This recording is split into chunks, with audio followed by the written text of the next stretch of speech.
ফুটোকে দেখতে পাচ্ছি না। ফুটো কি বাড়া কাজে চলে গেছে নাকি? বাল গেছে। তোমার ছেলে তো বাড়া এখনো ঘুম থেকেই ওঠেনি। ছেলে বাড়া এখনো ঘুম থেকেই ওঠেনি? বাড়া বেলা 9টা বাজে। তাহলে যদি এখনো ঘুমোয় তাহলে কাজে যাবে কখন?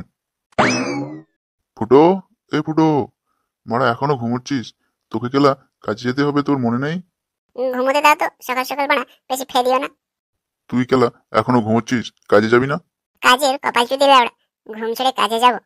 চুপচাপ উঠে এখানে আই, নইলে আমি যদি যাই তাহলে তোর সেটা ভাঙা মার পড়বে। কি হয়েছে লাউড়া, সকাল সকাল এত চিৎকার করছো? মারা ছেলে একটু ঘুমোচ্ছে, তাও শান্তিতে একটু ঘুমোতে দেবে না। ভাল লাগে না বাড়া এরকম বাপ। হ্যাঁ কেলা, এখন ভাল লাগবে কেন? আমি ওরা জন্মাইছি, আবার এখন আমাকেই ভালো লাগে না?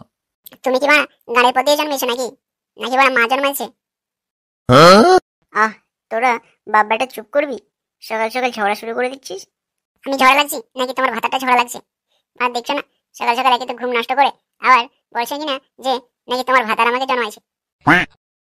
তুমি কেলা তোমার এই পাগলা চোদা ভাতারের সাথে কি করে সংসার করো, মানে আমি সেটাই বুঝতে পারছি না। হ্যাঁ রে খানকির ছেলে, আমি এখন বড় পাগলা চোদা। আরে ফুটো, ওটা তোর বাপ হয়, ওইভাবে বলছিস কেন? বালের বাপ হইলে ওরা।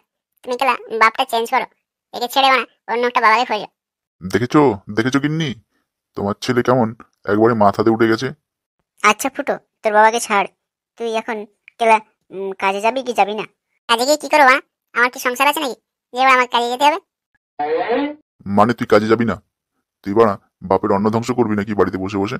আমি কি জন্য যাবো কাজে? মানে তোমার সংসার, তুমি কেলা কাজে যাও। ও, মানে বুঝেছি, তোর সংসারের দরকার, তবে তুই কাজে যাবি। তুই সেটা পরিষ্কার করে বল না যে বাড়া বিয়ে করব। তো বাড়া এটা আবার বলতে হবে নাকি? কেলা ছেলের বয়স দেখে বুঝতে পারছো না যে ছেলের বাড়া বিয়ে করার বয়স হয়ে গেছে? ছেলের বাড়া হ্যান্ডেল মেরে মেরে হাতে রেখা মুছে গেল, তবু বাড়া তোমাদের তো বিয়ের কোনো নামগন্ধই নেই। তো খানকির ছেলে, এত লেওড়া হ্যান্ডেল মারার কি দরকার যে আমার হাতে রেখা মুছে যাচ্ছে? হ্যান্ডেল মারবো না তো কি মারবো বাড়া? আমার কি বউ আছে নাকি যে বাড়া বউকে দিয়ে কাজ করবো? আচ্ছা বাবা, এত মাথা গরম করিস না, একটু শান্ত হ। বিয়ে যখন করতে যাচ্ছি তখন বাড়া তোরও বিয়েটা কেলা দিয়ে দেব। এটা কি ফুটোদের বাড়ি? হ্যাঁ, এটা ফুটোদেরই বাড়ি। আর তুমি কে? প্রণাম নেবেন শাশুড়ি মা? আচ্ছা মা, ঠিক আছে ঠিক আছে, ওঠ। তুমি কে মা? আর তুমি বাড়া আমাদের বাড়িতে ঢুকে হঠাৎ করে আমাদেরকে শ্বশুর শাশুড়ি বানিয়ে দিচ্ছ যে? আপনাদেরকে যদি আমি শ্বশুর শাশুড়ি বলি তাহলে নিশ্চয়ই বাড়া আমি আপনাদের ছেলের বউ হব। আমাদের ছেলে বাড়া কবে বিয়ে করলো যে তুমি কেলা বউ হয়ে গেলে? আপনার ছেলে তো আমাকে মারা বিয়ে করেনি, কিন্তু আজকে বিয়ে করতেই হবে। বিয়ে করতে হবে মানে বাড়া, বিয়েটা কি জোর জবরদস্তি নাকি যে যার বাড়িতেই মুখ উঠে চলে এসে বউ হয়ে যাবে? জোর জবরদস্তি না শাশুড়ি মা, আপনার ছেলে আমাকে বিয়ে না করার আগেই প্রেগনেন্ট করে দিয়েছে। আমি 3 মাসের প্রেগনেন্ট। কিরে ফুটো, খানকির ছেলে এগুলো কি বলছে বাড়িতে এসে পড়ে? এগুলো কি সত্যি নাকি বাড়া এ মেয়ে এসে পড়ে মিথ্যে কথা বলছে? তুই বাড়া চুপ করে আছিস কেন?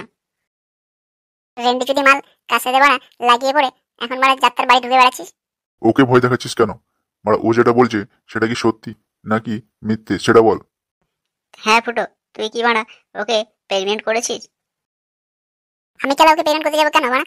ওকে তো আমি কোনোদিন লাগাইনি। ও একটা রেন্ডি যদি মাল বাড়া কার সাথে লাগিয়ে পড়ে এখন আসছে আমার কাছে।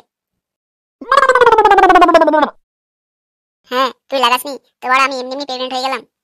তুই আমাকে লাগিয়েছিস বলেই তো আমি তোর বাড়ি আসলাম, নাহলে বাড়া তোর বাড়িতে আমি ঠিকানা মারতে আসতাম। তুই একজন 12 ভাতারি মাগি, মা 12-14 জনের সাথে চুরিয়ে পড়ে এখন লাউড়া আমি নাকি প্রেগনেন্ট করেছি। 12 ভাতারি মাগি আমি না লাউড়া, তুই হচ্ছিস 12 মাগি চোদা লাউড়া একটা, রেন্ডা চোদা মাল একটা। হ্যালো এ মাগি চুদি, তোর তো আর সাহস কম নেই, মানে আমাদের বাড়িতে ঢুকেই আমাদের ছেলের নামে উল্টোপাল্টা বলে যাচ্ছিস। আপনাদের ছেলে উল্টোপাল্টা কাজ করেছে বলেই আজ আপনাদের বাড়িতে এসে পড়ে আমাকে এসব বলতে হচ্ছে। আপনাদের ছেলে তো যখন ওরা ঠাপ মারছিল পাট খেতে তখন তো ওরা বেশ করে বলেছিল, হ্যাঁ বেবি আমি তোমাকে বিয়ে করবো। আর যখন কেলা আমি প্রেগনেন্ট হয়ে গেলাম তারপর থেকে ওরা আপনাদের ছেলে তো কোনো পাতাই নেই। আমি এখন কেলা 3 মাসের প্রেগনেন্ট, তাই বাধ্য হয়ে আপনাদের বাড়িতে আসলাম। তোকে কেলা সাহস কে দিয়েছিল রেন্ডি মাগি যে তুই বাড়া আমাদের বাড়িতে চলে আসলি? তোদের লেওড়া ভাগ্যটা ভালো যে আমি কেলা তোদের বাড়িতে এসেছি, পুলিশ স্টেশনে যাইনি। এসব বাড়া কি হচ্ছে আমি তো বাকলা কিছুই বুঝতে পারছি না। কে প্রেগনেন্ট করলো, কে মারা মারলো, কে ঠাপ দিল, কি হচ্ছে এসব? আমার পেটে এখন আপনার ছেলের বাচ্চা। আপনি এখন বলুন, আপনার ছেলের সাথে আমার বিয়ে দেবেন নাকি আমি পুলিশ স্টেশনে যাব? হ্যালো মাগি, তুই কালা পুলিশ স্টেশনে গিয়ে কি বাড়ি ছেড়ে আমার? খানকির ছেলে, লেওড়া, এখন ঠাপ মেরে প্রেগনেন্ট করে এখন কেলা কথা পাল্টাচ্ছিস? তোর মারা লজ্জা করে না? ও গিয়ে যদি এখন পুলিশ স্টেশনে তোর নামে একটা ডায়েরি করে দেয়, সারা জীবনটা বানা ওই জেলেতেই মরে যাবি। ভালো ভদ্র ঘরের মেয়ে বলে আমরা বাড়িতে এসেছি, নইলে মানা তোর নামে আমি আগে ডায়েরি করতাম। তুই কেলা আমাকে 3 মাস ধরে ঘোরাচ্ছিস। মা, তোর 3 মাসের ছেলেকে পেটে নিয়ে ঘুরে বেড়াচ্ছি আমি। আজ কেলা কোনো কথা শুনবো না। আজ তোর কাছে মারা দুটো অপশন আছে, হয়তো বিয়ে নইলে মারা পুলিশ স্টেশন। তুই কেলা একে ঠাপ মেরেছিস না ঠাপাসনি সেটা বড় সত্যি করে বল, তাহলে কেলা বোঝা যাবে। হ্যাঁ মারা, একবার পাট কেটে ঠাপিয়েছি। তো মারা আমি তো কন্ডম দিয়ে ঠাপিয়েছিলাম, তারপরে মারা প্রেগনেন্ট হয় কি করে? হ্যাঁ, কন্ডম দিয়ে ঠাপালে প্রেগনেন্ট হয় কি করে? এই মাগি পাড়া অন্য কারোর সাথে ঠাপিয়েছে, তারপর যখন প্রেগনেন্ট হয়েছে তখন আমাদের ছেলের উপর এসে বসছে। না গো গিন্নি, কন্ডম লাগিয়ে করলেও প্রেগনেন্ট হয়, কন্ডম ফেটে যায়, যেমন আমাদেরটা হয়েছিল। এই তো বাড়া আমাদের ফাটা কন্ডমের বাচ্চা। দেখো মা তোমার ভাতাটাকে, কেমন আমাদের ফাটা কন্ডমের বাচ্চা বলছে। হ্যাঁ রে, ঠিকই বলছে, তুই হচ্ছিস আমাদের ফাটা কন্ডমের বাচ্চা। ঠিক আছে মা, তোকে আর পুলিশ স্টেশনে যেতে হবে না, আমরা বিয়ের ব্যবস্থা করছি।